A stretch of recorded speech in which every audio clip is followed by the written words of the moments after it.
ओ सोनिए ओ दिल जानिए इसे खेल न समझो सनम। नमस्कार दोस्तों,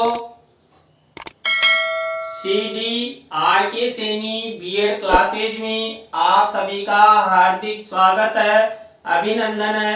देखिए, हम अध्ययन कर रहे हैं समावेशी विद्यालय का निर्माण। देखिए, जो आपका पेपर है समावेशी विद्यालय का निर्माण, इस पेपर के अंतर्गत आज जो प्रातःकालीन क्लास है, इस क्लास में हम शिक्षा के अधिकार संदर्भ में समावेशी शिक्षा के लाभों के बारे में अध्ययन करेंगे कि देखिए, जो शिक्षा का अधिकार अधिनियम है वो और समावेशी शिक्षा से हमें क्या क्या लाभ होते हैं।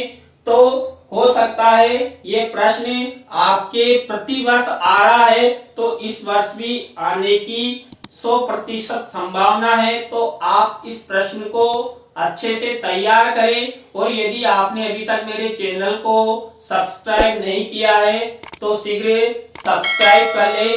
तो जब भी मेरे द्वारा बीएड पाठ्यक्रम पर आधारित वीडियो अपलोड की जाती है तो आपके उनके नोटिफिकेशन मिल सके, आप ज्ञान ग्रहण कर सके, और जो आने वाले फ्यूचर में आप जब बच्चों को अध्ययन अध्यापन करवाएं तो आप एक अच्छा गुणवत्तापूर्ण प्रभावशाली शिक्षण करवा सके। तो आइए देखते हैं शिक्षा के अधिकार संदर्भ में समावेशी शिक्षा के लाभ। शिक्षा के अधिकार संदर्भ में समावेशी शिक्षा के लाभ, जो देखिए शिक्षा का अधिकार अधिनियम 2009 है, उसके संदर्भ में जो हमारी समावेशी शिक्षा है उसके क्या लाभ है। देखिए, जो शिक्षा का अधिकार अधिनियम 2009 है और समावेशी शिक्षा में अधिकांशतः समानताएं हैं, क्योंकि देखिए, जो शिक्षा का अधिकार अधिनियम है वो एजुकेशन फॉर ऑल की नीति पर कार्य करता है, और समावेशी शिक्षा भी एजुकेशन फॉर ऑल की नीति पर कार्य करती है। तो जो शिक्षा का अधिकार अधिनियम 2009 है उसमें देखिए, जो समावेशित बालक है, दिव्यांग बालक है, उनके बारे में जब शिक्षा का अधिकार अधिनियम 2009 लागू हुआ उस समय किसी भी प्रकार की कोई बात नहीं की गई थी, लेकिन 2012 में शिक्षा के अधिकार अधिनियम 2009 में संशोधन कर जो दिव्यांग बालक हैं, बहुविकलांगताग्रस्त बालक हैं, उनके बारे में संशोधन किया गया था। तो देखिए, शिक्षा के अधिकार के संदर्भ में समावेशी शिक्षा के लाभ कौन कौन से हैं। पहला लाभ है सामान्य एवं विशिष्ट बालकों को समान शिक्षा प्राप्ति का अधिकार। देखिए, जो शिक्षा का अधिकार अधिनियम है वो भी सभी प्रकार के बालकों को समान शिक्षा प्राप्ति के अधिकार प्रदान करता है। तो जो हमारी शिक्षा समावेशी शिक्षा है वो भी सामान्य एवं विशिष्ट बालकों को एक ही कक्ष में अध्ययन अध्यापन पर बल देती है, वकालत करती है। दूसरा लाभ है सामान्य एवं विशिष्ट बालकों को एक साथ एक ही कक्ष में शिक्षण।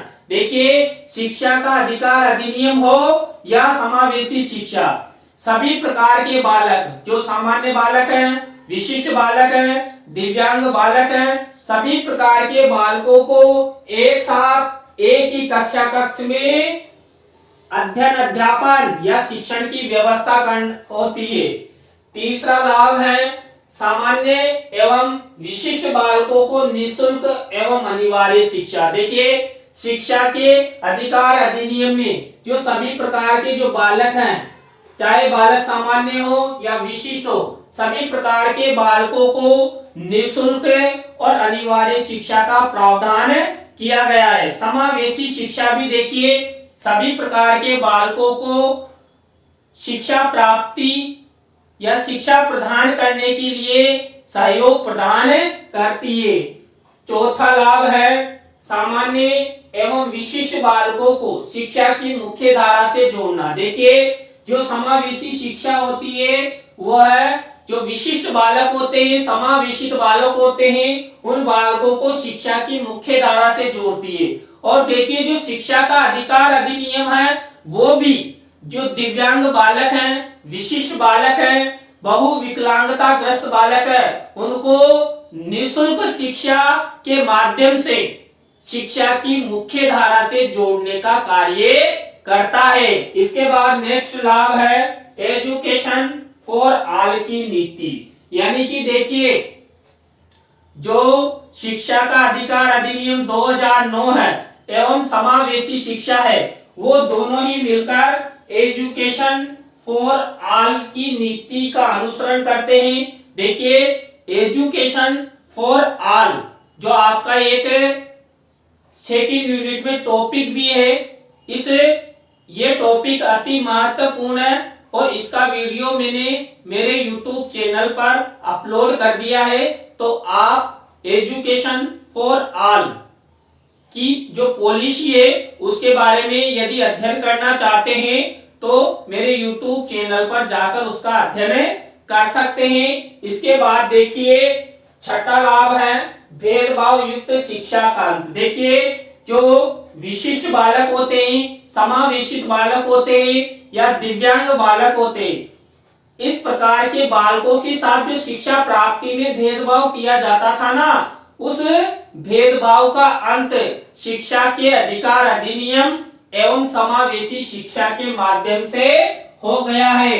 क्योंकि देखिए सामान्य और विशिष्ट बालक एक ही कक्ष में एक साथ शिक्षण करते हैं, अध्ययन अध्यापन करते हैं। इसके बाद नेक्स्ट लाभ है गुणवत्तापूर्ण शिक्षा की प्राप्ति। देखिए जो विशिष्ट बालक होते हैं, समावेशित बालक होते हैं, बहुविकलांगता ग्रस्त बालक होते हैं और सामान्य बालक होते हैं, प्रतिभाशाली बालक होते हैं, वो समान शिक्षा प्राप्ति के अधिकार से जो उनको समान शिक्षा प्राप्ति का अधिकार प्राप्त होता है तो वो गुणवत्तापूर्ण शिक्षा की प्राप्ति करते हैं। देखिए गुणवत्तापूर्ण शिक्षा की प्राप्ति के द्वारा ही बालकों का सर्वांगीण विकास हो सकता है, अपने लक्ष्य को पूरा कर सकते हैं और अपने जीवन की जो इच्छाएं हैं, जो सुख हैं, उनका उपभोग कर सकते हैं और आगे जाकर जो देश का फ्यूचर बनते हैं, देश के लिए जो आवश्यक प्रशासनिक अधिकारी हैं, शिक्षक हैं, तो वो बनते हैं। तो सभी को गुणवत्तापूर्ण शिक्षा उपलब्ध होना अनिवार्य है। इसके बाद नेक्स्ट लाभ है विशिष्ट बालकों को भी 25% निःशुल्क प्रवेशित छात्रों में स्थान। देखिए आप सभी को पता है जो शिक्षा का अधिकार अधिनियम 2009 है, उसमें जो निजी विद्यालय है, प्राइवेट स्कूल्स, इनमें जो पहली कक्षा होती है उसमें कुल संख्या का 25% निःशुल्क छात्र प्रवेशित किए जाते हैं। वो किसी भी जाति, धर्म या वर्ग या विशिष्टता के आधार पर प्रवेशित किए जाते हैं। तो यहाँ पर जो निःशुल्क प्रवेशित छात्र होते हैं 25%, उनमें जो विशिष्ट बालक होते हैं उन बालकों को भी स्थान मिलता है, वो भी कक्षा 1 से लेकर अनिवार्य शिक्षा की समाप्ति तक यानी कक्षा 8 तक निःशुल्क और अनिवार्य शिक्षा प्राप्त करते हैं। तो सामान्य बालकों के समान ही जो 25% निःशुल्क प्रवेशित छात्रों का जो नियम है उनमें उनको भी बराबर का लाभ मिलता है। इसके बाद देखिए नेक्स्ट लाभ है सामान्य एवं विशिष्ट बालकों का सर्वांगीण विकास। देखिए बालकों का सर्वांगीण विकास शिक्षा के अधिकार अधिनियम 2009 और समावेशी शिक्षा के माध्यम से होता है।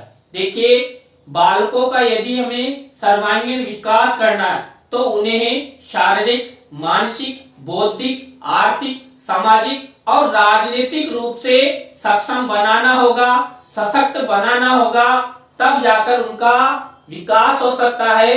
तो जो शिक्षा का अधिकार अधिनियम 2009 है और समावेशी शिक्षा है वो बालकों के सर्वांगीण विकास हेतु हमेशा तत्पर रहती है, सक्रिय रहते हैं और उनकी वकालत करते हैं। इसके बाद नेक्स्ट लाभ है प्राथमिक शिक्षा पूर्ण होने पर प्रमाण पत्र। देखिए जो शिक्षा का अधिकार अधिनियम 2009 है, इसमें जो सामान्य बालक और जो विशिष्ट बालक अध्ययन अध्यापन शिक्षण करते हैं, उन बालकों को उनकी निःशुल्क और अनिवार्य शिक्षा की समाप्ति पर, यानी कि 6 से 14 वर्ष की उम्र या कक्षा 8 उत्तीर्ण करने पर जो निःशुल्क और अनिवार्य शिक्षा प्राप्ति का अधिकार अधिनियम है, उस अधिकार के तहत उन्हें प्राथमिक शिक्षा पूर्णावधि का प्रमाण पत्र प्रदान किया जाता है।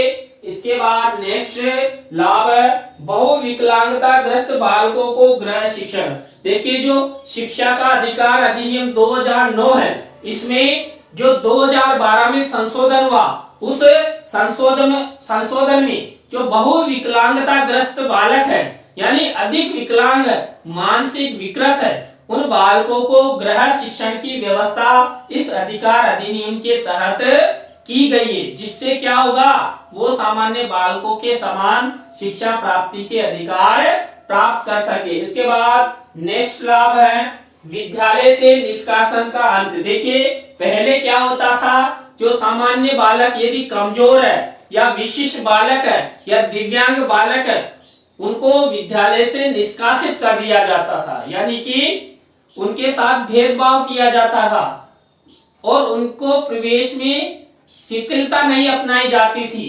यह साफ कह दिया जाता था कि यदि आपको पढ़ना है तो इनके हिसाब से पढ़ना होगा। तो देखिए जो शिक्षा का अधिकार अधिनियम 2009 है और जो समावेशी शिक्षा है, उसके माध्यम से सभी प्रकार के बालक, चाहे बालक विशिष्ट हो या सामान्य हो, सभी बालकों के जो निष्कासन से संबंधित जो परंपरा थी या जो एक तरह की रूढ़ी माना जाता है, उस रूढ़ी का अंत हो गया और सभी को समान शिक्षा प्राप्ति का अधिकार मिला। और देखिए विद्यालयों से निष्कासन से जो बालक होते हैं ना, उनमें आत्मविश्वास जागृत हुआ, शिक्षा के प्रति रुचि उत्पन्न हुई। इसके बाद नेक्स्ट लाभ है आवश्यक यंत्रों, उपकरणों एवं संसाधनों की पूर्ति। देखिए जो शिक्षा का अधिकार अधिनियम है और समावेशी शिक्षा है, इसके द्वारा जो विशिष्ट बालक है या सामान्य बालक है, उनके लिए जो आवश्यक यंत्र, उपकरण और संसाधनों की आवश्यकता होती है, उन सब यंत्रों, उपकरणों एवं संसाधनों की पूर्ति इनके माध्यम से होती है। इसके बाद नेक्स्ट लाभ है समानता की प्राप्ति। देखिए कुल मिलाकर शिक्षा का अधिकार अधिनियम और समावेशी शिक्षा के माध्यम से जो बालक हैं, जो विशिष्ट बालक होते हैं, दिव्यांग बालक होते हैं, मंद बुद्धि बालक होते हैं, सभी प्रकार के बालकों को समानता की प्राप्ति हुई, चाहे वो न्याय के क्षेत्र में हुई, शिक्षा की प्राप्ति में हुई या कक्षा में बैठने से संबंधित हुई या शिक्षण से संबंधित हुई, सभी प्रकार से विशिष्ट बालकों को समानता का अधिकार मिला। इसके बाद लास्ट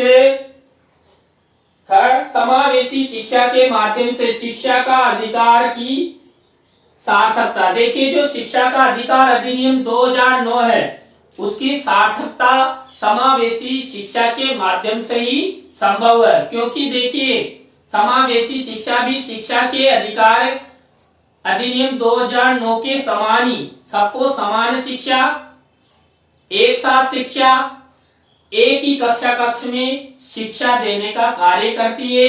तो आज की क्लास में हमने शिक्षा के अधिकार के संदर्भ में समावेशी शिक्षा के लाभ के बारे में अध्ययन किया और हो सकता है आपकी परीक्षा में ये प्रश्न जरूर आ जाएं, तो आप इसे अच्छी तरह तैयार करें। तो आप सब बने रहें CDR सैनी बीएड क्लासेज में। तो वीडियो के अंत में फिर से मैं आपको पुनः धन्यवाद।